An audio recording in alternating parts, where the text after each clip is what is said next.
হবে। আজকে তোমার আর আমার কণ্ঠের আওয়াজ যদি শাইখুল হাদিস রহমতুল্লাহি আলাইহির মতো হয়ে যায়, আজকে তোমার আর আমার কণ্ঠের আওয়াজ যদি ফজলুল হক আমিনী রহমতুল্লাহি আলাইহির মতো হয়ে যায়, এই দেশে নাস্তিক মুরতাদ আল্লাহর রাসূলকে নিয়ে কটূক্তি করতে পারবে না, হক্কানি উলামায়ে কেরামদেরকে জঙ্গি বলতে পারবে না। ঠিক কিনা বেঠে? আওয়াজ দিতে হবে। পারবেন? জাগবেন না ভাগবেন? এই জাগবেন না ভাগবেন? জেগে ওঠ মুসলিম জাগরে এবার, আল্লাহর বদনাম সহে না প্রাণে আর। জেগে ওঠ মুসলিম জাগরে এবার, নবীজির বদনাম সহে না প্রাণে আর। নবীর বিরুদ্ধে কথা বললে সহ্য হয়? কথা বলে না। নবীর বিরুদ্ধে কথা বললে সহ্য হয়? হে মুসলমান, আজকে তোমাকে নিয়ে কেউ যদি গালি দেয় তোমার কলিজায় সহ্য হয় না। তোমার মাকে নিয়ে যদি কেউ গালি দেয় তোমার কলিজায় সহ্য হয় না। তোমার নেতাকে নিয়ে যদি কেউ কটূক্তি করে তোমার কলিজায় সহ্য হয় না।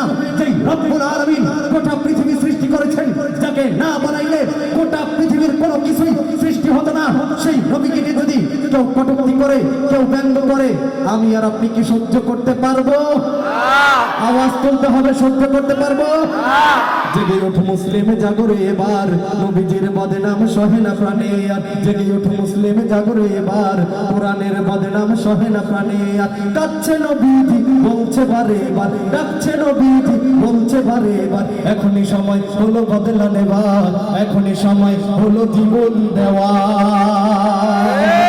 নবীজির বদনাম করবে যারা, নিজ হাতে প্রতিশোধ নেব মোরা। মুসলমান, নবীজির বিরুদ্ধে যদি কেউ কথা বলে, কেউ যদি কটূক্তি করে, তার বিরুদ্ধে শাস্তি করার জন্য কারা কারা প্রস্তুত আছে? নবীজির বদনাম করবে যারা, নিজ হাতে প্রতিশোধ নেব মোরা। নবীজির বদনাম করবে যারা, নিজ হাতে প্রতিশোধ নেব মোরা। এই দেশে কেউ নেবে না জাতিসংঘ, তাদের বিচার করবে মুসলিম উম্মাহ। জেগে ওঠো মুসলিম জাগরে এবার, নবীজির বদনাম সহে না প্রাণে আর। জেগে ওঠো মুসলিম জাগরে এবার, কোরআনের বদনাম সহে না প্রাণে আর। কাঁদছে নবীজি বলছে বারে বার, ডাকছে নবীজি বলছে বারে বার, এখনই সময় হলো বদলা নেবার, এখনই সময় হলো মরে যাওয়া। নবীজির পাগল আছো যারা, মরতে রাজি বলো কারা কারা? মরতে রাজি নাই। মুসলমান মরতে রাজি নাই। হাত দেখাইলে চলবে না মুসলমান। মুফতি আব্দুল কাইয়ুম মোল্লা সাহেবকে সাক্ষী রেখে এই ময়দানের মধ্যে দাঁড়াইয়া দেখাই দিতে হবে কারা কারা আল্লাহর নবীর জন্য নারায়ে তাকবীর, নারায়ে তাকবীর, নারায়ে তাকবীর, আল্লাহু আকবার, নারায়ে তাকবীর, আল্লাহু আকবার। আমরা সবাই রাসূল সেনা। ভয় করি না বলেন বাবা। হয় নাই আমরা সবাই রাসূল সেনা। ভয় করি না বলেন বাবা। আওয়াজটা দিতে পারবেন? ইনশাআল্লাহ। শেষ পর্যন্ত থাকবেন তো ইনশাআল্লাহ? ইনশাআল্লাহ। মাঝে মধ্যে নারায়ে তাকবীর আল্লাহু আকবার স্লোগান দিবেন। এই নারায়ে তাকবীর আল্লাহু আকবার স্লোগানের মাধ্যমে খালিদ বিন ওয়ালিদের বিজয় হয়েছে।